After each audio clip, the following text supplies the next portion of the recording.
Ce qu'il faut bien comprendre, c'est que sous l'effet de la crise économique et financière de ces 10 dernières années, le projet européen a été profondément modifié.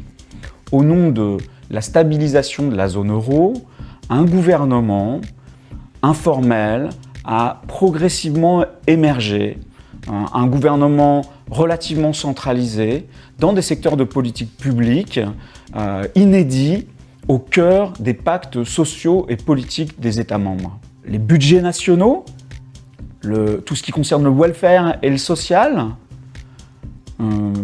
l'éducation, les marchés du travail ont été mis progressivement sous sa tutelle.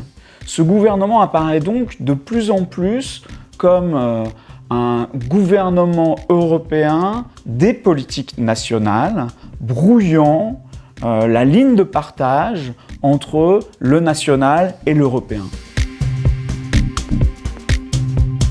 Sur le plan idéologique, il est clairement orienté. Il cible les systèmes sociaux des États, les retraites, il incite au démantèlement des services publics, du droit du travail.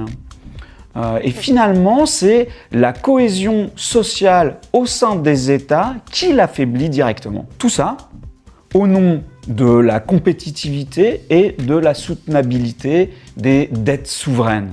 Et finalement, l'exemple de la Grèce est sans doute le plus pertinent pour comprendre les ravages de cette politique. Institutionnellement, ce gouvernement de l'Europe, dont les acteurs principaux sont les exécutifs européens, les exécutifs nationaux et des institutions comme par exemple la Banque centrale européenne, ce gouvernement de l'Europe s'est affirmé à l'ombre des traités. Une institution aussi centrale que l'Eurogroupe est ainsi pratiquement pas mentionnée dans les traités, et c'est un point capital parce qu'une institution qui n'est pas mentionnée, c'est une institution qui n'est pas contrôlée. La nouveauté de ce projet, c'est qu'il peut fonctionner dès lors que deux États se mettent d'accord pour mettre en place nos 4 impôts. Aujourd'hui, les États européens attendent une unanimité en matière fiscale, c'est-à-dire ils attendent que 27 États se mettent d'accord, et c'est ce qui aujourd'hui explique l'immobilisme depuis 30 ans.